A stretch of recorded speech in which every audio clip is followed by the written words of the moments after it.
Pemirsa, pelaku penganiayaan karyawati toko roti di Cakung, Jakarta Timur (GSH) tidak berkutik saat ditangkap di sebuah hotel yang terletak di Sukabumi, Jawa Barat. Aksi kasar pelaku disertai dengan pelemparan barang menyebabkan korban mengalami pendarahan di kepala hingga memar pada tubuh.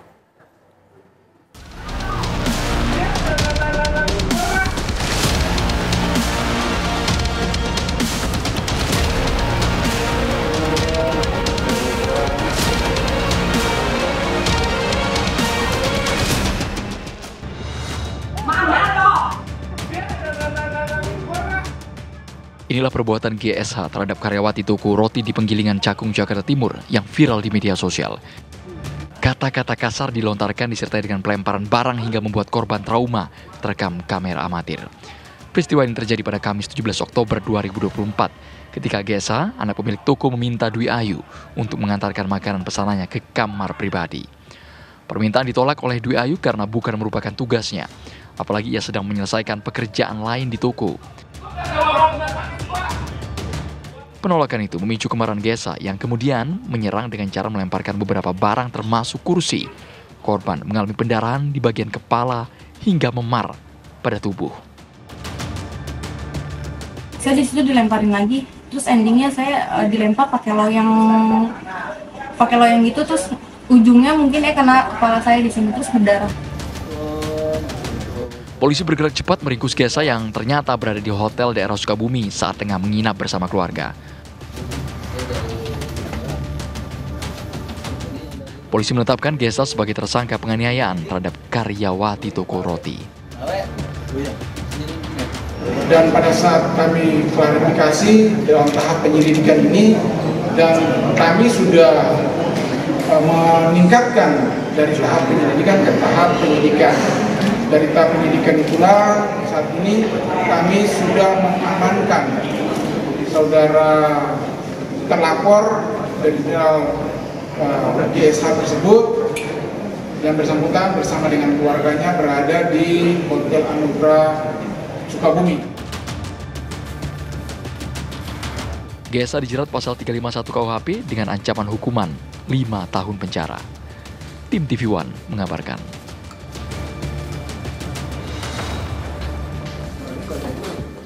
Pemirsa, Komisi 3 DPR RI mempertanyakan penanganan polisi dalam kasus penganiayaan karyawati toko roti yang viral di media sosial. Anggota Komisi 3 Rudianto Lalo dan Rikwanto heran kenapa proses hukumnya lamban.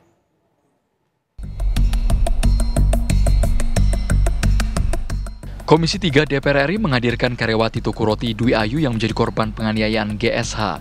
Selain korban, DPR juga meminta keterangan dari Kapolres Metro Jakarta Timur, Kombes Pol Nicholas Arililipali. Para anggota DPR kaget ketika korban menyebut bahwa GSH pernah mengaku dirinya kebal hukum di hadapan korban.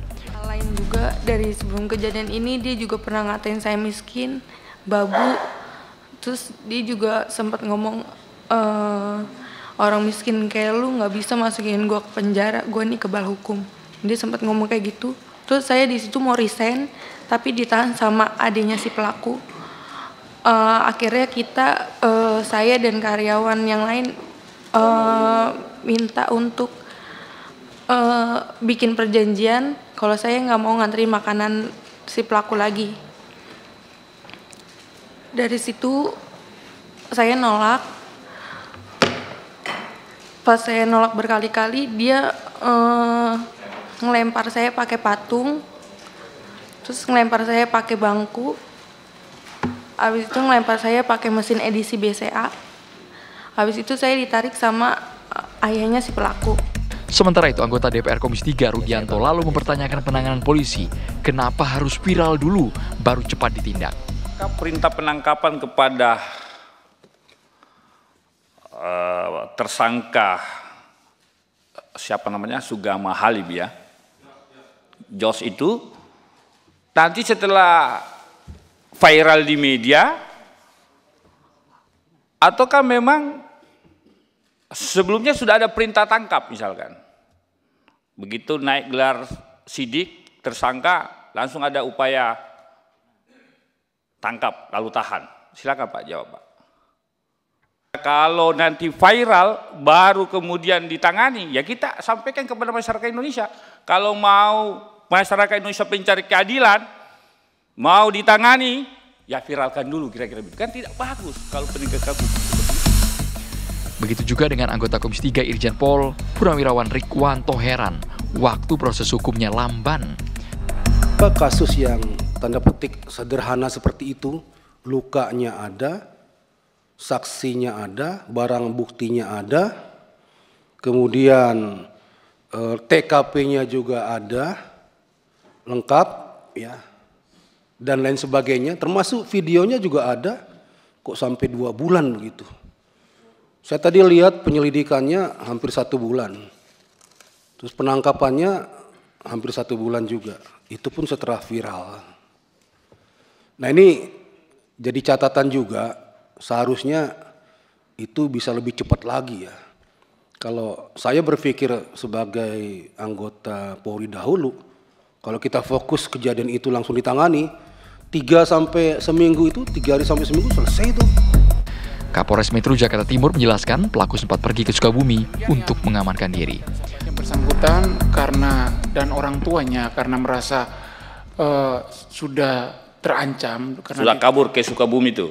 Mereka menurut keterangan kepada kami bahwa mereka ke Sukabumi itu karena ada tujuan untuk mengamankan diri dan ada informasi dari salah satu temannya bahwa di Sukabumi ada tempat pengobatan alternatif. Jadi mereka ke Sukabumi dalam rangka itu. Akhirnya kami berkomunikasi dengan orang tuanya dan orang tuanya meminta perlindungan ke kami untuk menjemput dan kami selanjutnya melakukan tahap penangkapan. Berarti sudah viral dulu. Siap, sudah viral dulu baru ada upaya menghadirkan tersangka. Kira-kira begitu Pak Kapolres. Foto barang bukti berupa kursi besi, loyang, mesin ATM, dan patung pajangan yang digunakan pelaku juga diperlihatkan saat audiensi dengan DPR. Tim TV One mengabarkan. Pemirsa, apa hasil audiensi Komisi 3 DPR RI dengan korban penganiayaan toko roti dan juga Kapolres Metro Jakarta Timur? Dan kami akan langsung ajak Anda pemirsa bergabung bersama dengan Yulinda Tridewi dari Gedung DPR RI. Yulinda, apa hasil audiensi pada hari ini? Selamat sore Aditya dan Gina dan juga pemirsa TV One. Betul sekali, hari ini tadi Komisi 3 DPR ini telah melaksanakan audiensi dengan Kapolres Jakarta Timur.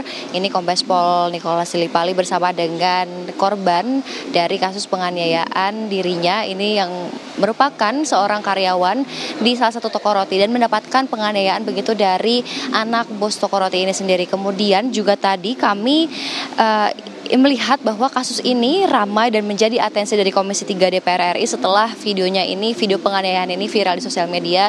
Kemudian tadi DA ataupun korban ini hadir ditemani oleh pihak kuasa hukumnya yang kemudian juga pihak Komisi 3 DPR RI ini memastikan keamanan korban atas informasi yang dijelaskannya begitu. Kemudian juga dalam rapat ini tadi Kombes Pol Lilipali ini memberikan ataupun memaparkan kronologi begitu, lalu juga menyertakan foto ataupun bukti dari barang-barang yang digunakan oleh pelaku untuk menganiaya korban. Salah satunya ini adalah ada satu buah kursi, kemudian juga mesin edisi, kemudian juga ada loyang dan patung yang dikenakan kepada korban untuk menganiaya korban begitu. Kemudian juga tadi sempat korban ini memberikan penjelasan kronologi begitu, dimulai pada saat ia mendapatkan penganiayaan dari pelaku. Ini dimulai pada tanggal 17 Oktober yang lalu. Ini kemudian dirinya yaitu pelaku, maksud kami korban ini menyatakan bahwa dirinya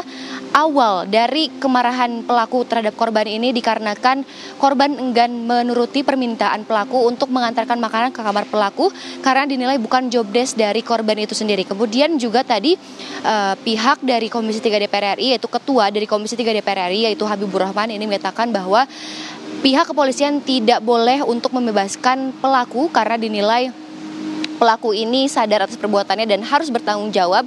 Apalagi sempat beredar isu begitu kalau pelaku ini memiliki gangguan kesehatan mental. Namun pihak Komisi 3 DPR ini memberikan atensi kalau tidak bisa membebaskan pelaku karena pelaku dinilai bisa beraktivitas dengan normal serta harus mempertanggungan perbuatannya. Kemudian juga tadi Kombes Pol Lili Pali ini menyatakan bahwa saat ini kasus sudah pada tahap penyidikan dan tersangka ataupun pelaku ini sudah ditahan dan selanjutnya ini akan melengkapi berkas perkara dan berkoordinasi dengan jaksa penuntut umum untuk masuk ke dalam tahapan berikutnya. Sementara Gina dan Aditya kembali ke Anda di studio. Baik, itu adalah hasil audiensi Komisi 3 DPR RI dengan korban penganiayaan toko roti dan juga Kapolres Metro Jakarta Timur. Terima kasih Yulinda Tridewi atas informasinya. Selamat kembali bertugas.